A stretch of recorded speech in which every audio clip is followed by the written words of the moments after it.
Bon, accroche-toi bien, parce que c'est une longue histoire.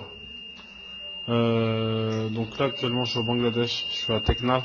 Je suis plus ou moins en prison. Je suis enfermé depuis hier matin à 8 heures. Donc ils m'ont arrêté, on allait dans les camps, ils m'ont arrêté. Donc je suis passé par plusieurs districts, plusieurs interrogatoires, ça a duré toute la journée jusqu'à minuit et demi. Puis après, ils voulaient me faire dormir dans la cage. Moi je voulais pas, puis après ils m'ont donné une autre salle, j'ai dormi là-bas, là jusqu'à maintenant, là il est 13h34. Voilà, je suis ici. Les faits qui me sont reprochés, c'est quoi? C'est que j'ai visité des écoles en venant à Cox's Bazar, sur le chemin. J'ai visité quelques écoles. Donc ça c'est la première des choses. Ils me reprochent comme quoi, voilà, je suis venu faire des aides et tout. Je leur dis non, écoutez, moi je suis pas venu faire des aides, je suis venu juste faire une visite. Donc ça c'est la première chose qu'ils me reprochent, d'avoir visité le madrasa.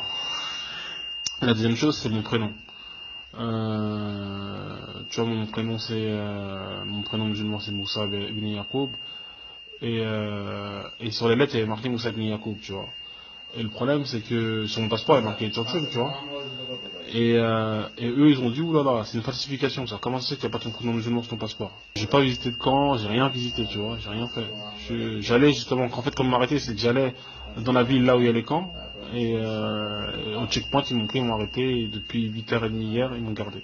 En fait, je t'ai contacté parce qu'en fait, là, la dernière spéculation qu'ils ont mis en tout gros sur moi, parce que toi, j'en ai pas parlé hier, parce que pour moi, il n'y avait rien de grave, tu vois. C'est pas la première fois que j'ai des trucs comme ça, donc il n'y avait rien de grave, plus ou moins. Et là, ils commencent à dire, ouais, des suspicions, comme quoi je pourrais faire des attaques terroristes. En gros, ouais, ceux qui m'ont interpellé et tout, ils ont des doutes comme quoi je pourrais plus ou moins faire des attaques terroristes sur le territoire.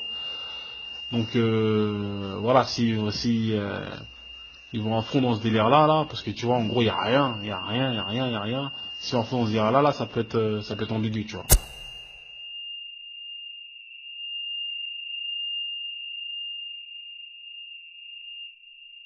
Alors, salam alaikum, ça, là, je suis dans le bus, là, je vais voir le big boss, là,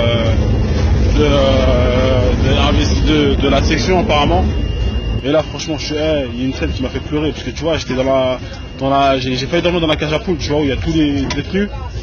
Et je me suis battu, j'ai pas dormi là-bas, il y avait des Rohingyas et tout qui venaient de Burma, tu vois. Et ils pleuraient tout à l'heure, on est monté dans le car pour aller se faire juger. En gros, c'est comme si là, en fait, il y a tous les détenus, là, je fais une carte de détenus. Et j'ai vu le Rohingya pleurer et tout, voilà, ça m'a fait mal, je l'ai pleuré, ça m'a fait mal de ouf. En gros, ça m'a fait penser que comme moi, en gros, c'est battu pour arriver jusqu'à ici, là, il s'est fait arrêter et là, il va se faire juger, tu vois. Donc là, il est quelle heure chez moi? Il est 14h45. Si on va dire dans 3 heures tu n'as pas de nouvelles, là il faudra lancer quelque chose.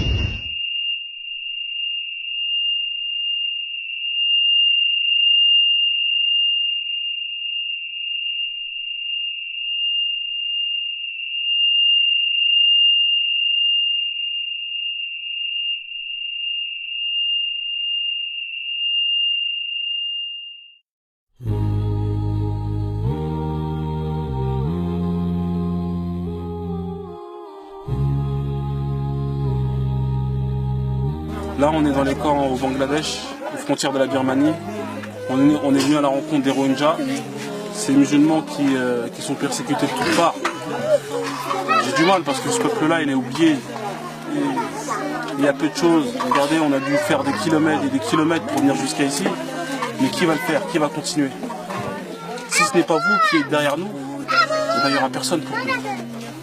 Donc ça c'est un message pour vous. C'est un message pour eux.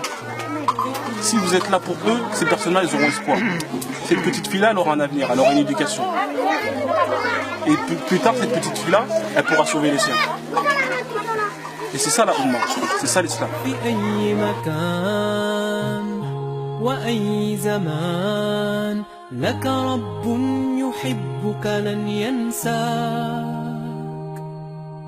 أما زلنا نخشى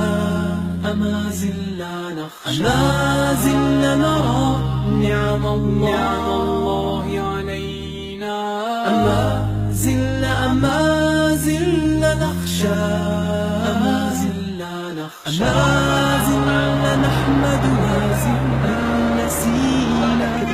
أن عباد لا إله إلا الله لا إله إلا الله لا إله إلا الله لا إله إلا الله